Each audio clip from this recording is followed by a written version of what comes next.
What's up, guys? Welcome into ESPN MMA's YouTube channel. Brett Okamoto alongside Michael Bisping. We are in Abu Dhabi for UFC 308. I mean, we had UFC 300. We had the Sphere card. Yep. You could really make an argument. I mean, the top two fights, especially, maybe the best top two fight billings of any card this year. Maybe. Yeah, I mean, maybe it's a little recency bias, Sure. but I've been looking forward to this card for a very, very long time. And of course, Max Holloway, Ilia Topuria in the main event. It doesn't get any better than that. I think on paper, this is certainly one of the best title fights that we have available this year in the UFC. And in the featherweight division, one of the very best fights. Of course, you know, you've had Conor McGregor versus Jose Aldo, massive anticipation there. But just given what both of these people have done, Ilia Topuria going through the whole division, being undefeated, and then Max Holloway beating Justin Gaethje, the way that he did in the whole history of his resume, I mean, come on, this fight just sells itself. Yeah, and I wouldn't say that it's part of my job as an interviewer to like stir up drama, but it's definitely to unearth it if it's there. Okay. And I have always looked for any kind of drama, any kind of extra heat to something. Max Holloway has never given it to us. In the entirety of his career, he has not until now. I believe really? He is genuinely annoyed. I believe he is genuinely annoyed. I believe that he believes that Ilia has said things that aren't true. I believe that he thinks that the UFC kind of protected Ilia from him on his way up because it's like, hey man, I fought Arnold Allen, I fought Yair Rodriguez, I fought these guys. They never gave me Ilia Topuria, and he thinks there's a reason for that. So you haven't noticed that at all? You haven't picked up on his annoyance? I haven't picked up on the annoyance, but I've been very busy with other duties here this week, and I'm just getting into it all now. But I kind of understand what he says. But if I was the UFC, I wouldn't have booked Max Holloway versus Ilia Topuria anywhere, because you're cancelling one of their abilities to fight for the belt. If Ilia Topuria is incredible, he fights Max Holloway, and Max Holloway has a habit of beating everyone else other than Volkanovski, so that would kind of quell that. And then, of course, if Max Holloway goes and beats Topuria, what are you going to do? You do Max Holloway versus Volkanovski 4? Yeah. So I was like, it kind of makes sense that they didn't match up, but regardless, they're going to fight now, and the timing could not be better. And it's for the featherweight title. Well, as opposed to a main eventing a fight night in Arkansas or whatever the case may be. And that's why I led off with what I said, is that this could be arguably the best main event that we've had so far this year. I mean, I think it is just that high quality of a fight. Let's say this. If I am right in that Max is a little bit annoyed for the first time in his career, like, how do you see that impacting the fight, if at all? I know we're kind of talking about these little details that sometimes don't matter, but to me, where it might matter is, like, obviously you never want to lose any fight. You don't want to lose any fight. But there are certain guys, right, that you're like, I really don't want to lose to him. Like, does that make it more pressure or not? Like, is that something that's made up? Well, this is what Ilia Topuria is doing. It's perfect. And he's setting a trap for Max Holloway. And Max Holloway is falling into the trap. Why do you think he's chirping away? Why do you think he's dismissing him, walking around with a BMF belt on, criticizing his boxing and doing all these kind of things, trying to get him emotional? Because he looks at Max Holloway. Max Holloway against Justin Gaethje used the perfect game plan. Got in, used his feet, landed beautiful shots, and then used the feet to get out of danger. Circled around the cage over 5 rounds, and then eventually got the stoppage. He's seen that and thought, if Max Holloway does that, that could cause problems for me. So let's talk a little crap. Let's annoy him. Let's try and get him emotional, which is what we're always trying to do when we use this trash talk. I hate that expression, but yeah, you're trying to sell the fight. Maybe you're trying to make it fun, but you're also using it as psychological warfare. And if it has annoyed Max, then we might see Max plant his feet. We might see him stand in the pocket. And whilst I think they're both incredible strikers, the one thing that does separate the pair of them is that Ilia Topuria has bigger power. You can't say that Max doesn't have knockout power. Look at what he did to the Korean Zombie. Look at what he did to Justin Gaethje. But typically, he wears them down. Yeah. Whereas Ilia, the difference is he has got one-shot power.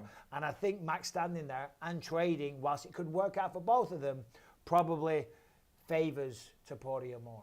Which do you think is more dangerous, Ilia's confidence and this invincibility that he has because he's never lost, or Max's experience? Yeah, see, that's a really good question, because when you are undefeated, you do feel invincible. You've never had another man beat you. You think it's not possible. You truly believe that you can beat anybody in your weight class. And whilst that's a great thing and it makes you confident and it makes you commit to your shot, so you generate extra power and all the rest of it, obviously, we all get beat at some point. There's always someone bigger and better and stronger around the corner, you know. So, yeah, that makes Topuria dangerous. But Max Holloway with the experience, and yeah, there's losses on there, which Ilia has pointed out, you know, but it's Conor McGregor, it's Dustin Poirier a couple of times, it's Volkanovski.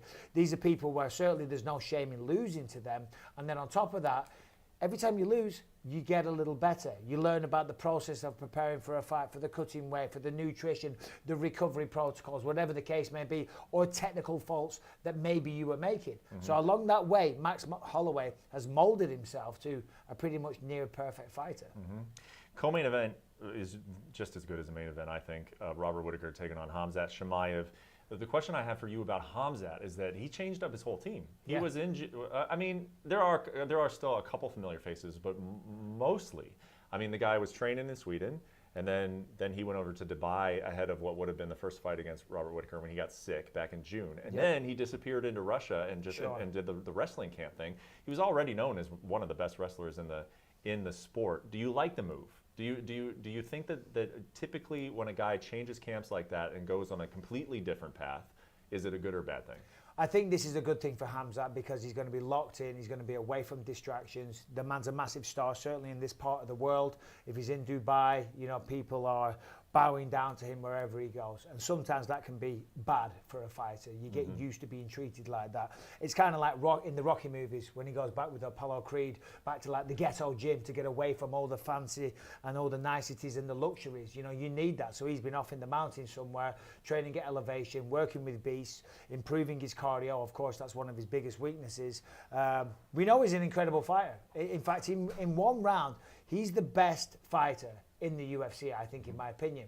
Look at what he does to everybody. Nobody does that to Kamaru Usman. Nobody picks him up like that and dominates from start to finish. And he does that to everybody. But if he can't finish them, he gets tired. We've seen this with Gilbert. We saw it with Kamaru. And if he gets tired against Robert Whittaker, it's going to be a bad night at the office, and it's probably going to be the first time that he gets defeated. So I think this is great because he has proven before, he's a force of nature. He can be dominant, but he can't last. And this is over 5 rounds as well. So whatever he's doing, I think it's a smart move. Last thing that I would ask you is, you were Khamzat's coach.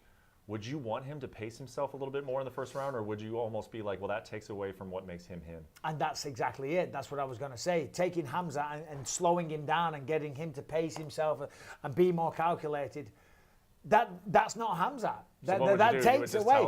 Just tell him to go. Just tell him to do it. Do it. Fight the way you're going to fight. Be a killer. Be the man that people expect. But go and train your backside off in the mountains and work on your recovery and get in better shape because you can do that. I mean, listen, I always say you can't be a sprinter and a marathon runner at the same time. There's just the physiological, the way the body's physiologically made up. I'm struggling with my words there. But the way, you know, the DNA is made up. You can't be fast twitch muscle fiber. You can't be sprinting 100 meters in record time and then running 26 miles at a good time as well. It just doesn't work like that. Khamzat's more of a sprinter.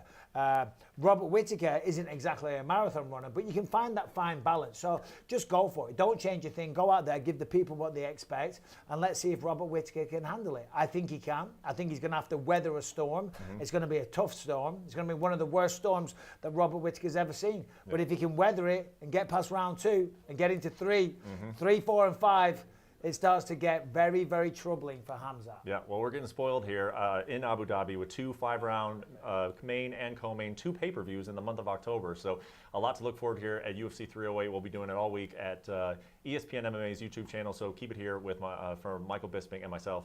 We'll see you next time.